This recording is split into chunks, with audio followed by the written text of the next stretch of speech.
belangrijkste nieuws uit Curaçao in het Nederland. Access Journaal, vers van de pers.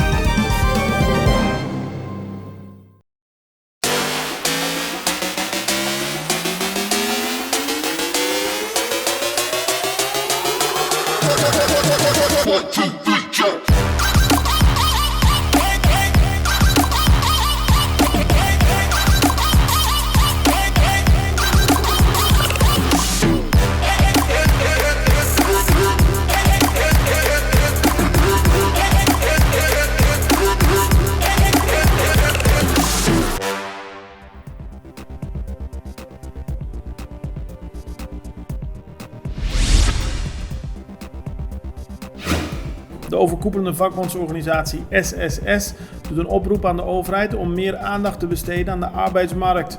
Veel mensen hebben problemen met hun werk en veel mensen zoeken werk, maar de overheid komt niet met concrete plannen, zo zegt Fransley Sillier namens de SSS. De vakbondsorganisatie betreurt het verder dat de overheid gestopt is met de gesprekken met Kork voor de overname van de raffinaderij. Dat leek namelijk veelbelovend en zou ook zorgen voor meer nieuwe banen, aldus Sillier.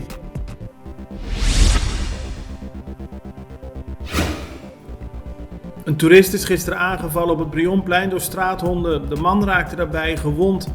Volgens Stanley Ignacio, die zich bezighoudt met het dierenwelzijn op het eiland, is dit een gevolg van het grote aantal straathonden dat we op Curaçao hebben. Er wordt al lang over gesproken, maar het ontbreekt aan maatregelen. En dit is een nadelig effect daarvan, aldus Ignacio.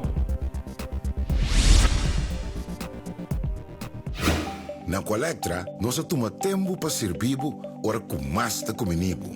Llama-nos centro de cliente na telefone 0800-035 de Jaluna para Viernes voor de setor de mente te com setor de noite para turno serviço nan of patrão cita.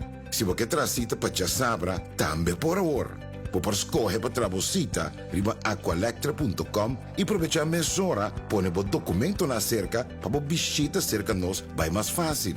Sim, a Colectra su centro de cliente wordt klaar para servir na é momento que você comini a bo.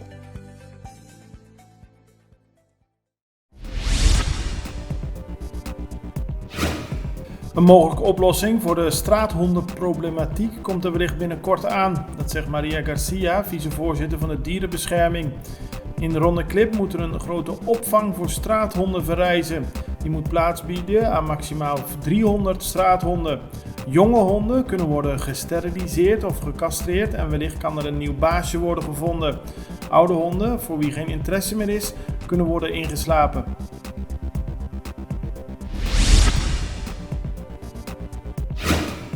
Het Openbaar Ministerie heeft gisteren tijdens een 3 uur durende verkeerscontrole bij het Waaigat voor bijna 7000 gulden aan boetes geïnd.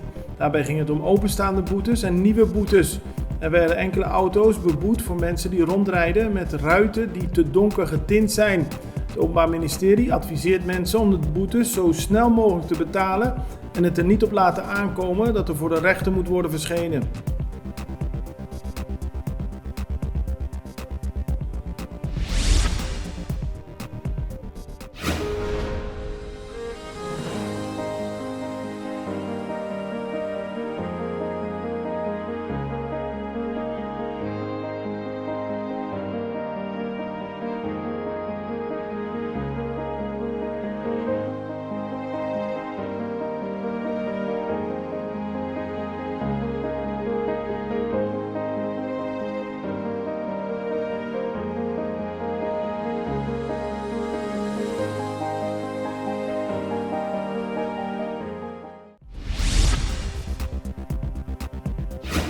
Een echtpaar dat gisteren werd geblokkeerd in de Antilliumweg kreeg de schrik van hun leven toen bleek dat er mensen het vuur openden op de wagen. De chauffeur wist snel te ontkomen en daardoor werden ze niet geraakt door kogels. De politie onderzoekt de zaak.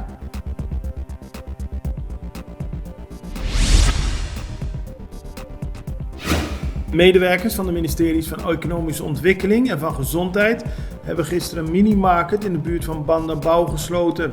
Er was sprake van een zeer onhygiënische situatie in de supermarkt en het is niet de eerste keer. Onlangs zijn er meer minimarkets gesloten wegens onhygiënische situaties. De ministeries roepen de mensen op om goed te kijken waar ze hun spullen kopen.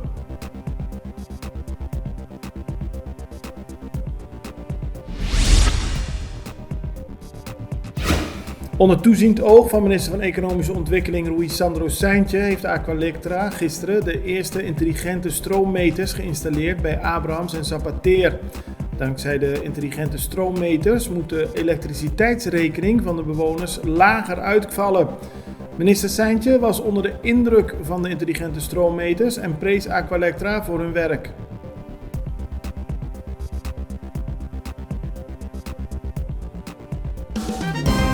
Het belangrijkste nieuws uit Curaçao in het Nederland.